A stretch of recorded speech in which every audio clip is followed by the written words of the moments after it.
welcome to day 32 of Stay at Home with Stanley, and today's little trick is going to be to help him learn to find my keys. A little bit of retrieving, but we haven't done a lot of retrieving, but I'm always losing things, keys, leads, you know, you name it. So all I've done is I've got a little, you can see, a little dummy kind of holder on my keys. I've only put a couple of keys on here, I haven't made it too heavy, so it's quite lightweight as you can see. And I want to start to teach him to pick this up, and then I want to start to teach him to go and get it from quite close to me. And then when I know he's regularly picking up, we played a little bit of game of this, I'll add the word keys, and then hopefully I can make this harder and harder and perhaps put them down where I know I've put them and see if he can go and find them for me. So I'm really associating some value to going to find these keys. Obviously later on there'll be more keys on here, but I don't want to do anything too heavy for him and too metally in his mouth. So I'm always thinking when I'm doing any of my training games, I always think about, is this useful? And is it beneficial to the dog? You know, will it hurt them in any way? So there's certain things I won't teach because I don't want to cause them any kind of discomfort. But this is a really useful game. It's a little bit of retrieving. If you haven't got a little dummy thing like this, then you could maybe attach something fabric, quite small, not too big. We don't want throwing the keys all around. Something small that you can make a little kind of key ring holder that's soft. That's quite soft.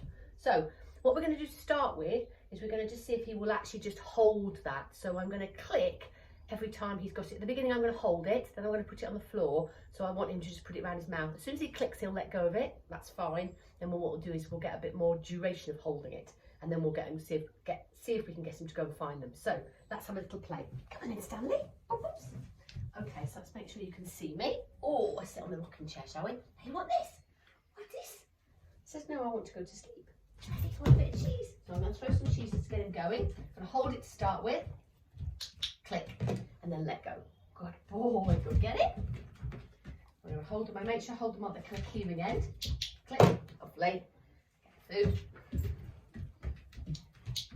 Good boy, okay. So we'll do a couple more with me holding it. Nice, hold it a bit longer then. Food, good boy. And then this time I'm going to put it on the floor so he picks it up. Nice, good boy. Go and get the food. Lovely, good lad. So the click point is when he could let go. What we're looking for is the click point is he's obviously holding onto the food, onto the key ring. Okay, so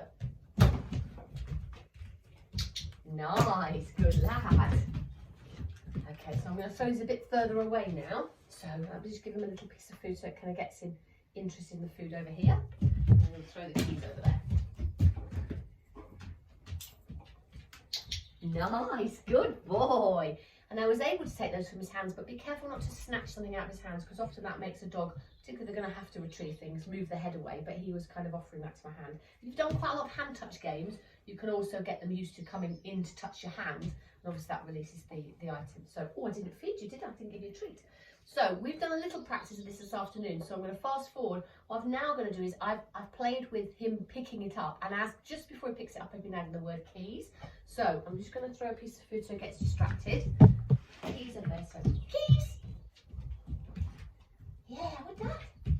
Nice, well done. So he now is associating the word keys with picking these up. Now you want to repeat that quite a number of times. I know, aren't you clever? Aren't you clever? So just my last progression will be over there. Okay, so we'll see if he'll do this. This might be a bit harder for him. Stay, good boy. So I'm just going to move. Good boy, stay. Good lad. Good boy, stay. Good boy. Well done. What a good boy. Okay. Keys.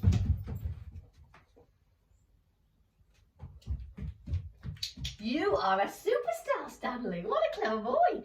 So we've just done that today. As I say, don't do it for too long and don't make the keys too heavy, but I think that's a nice little game you can play, and also useful because hopefully if he starts to associate this is where my keys are, this little key ring holder, that's why I have it on here, because if I ever lose my keys anywhere in a field, hopefully the dogs can start to smell that and find the keys for me, because I am forever losing things. So that was a little fun game, wasn't it? Find your keys, well done. I was really pleased with that. So have some fun, teach them to find the keys for you, and it'll be useful, and it means hopefully you won't lose your keys like I always do. Anyway, enjoy, have fun.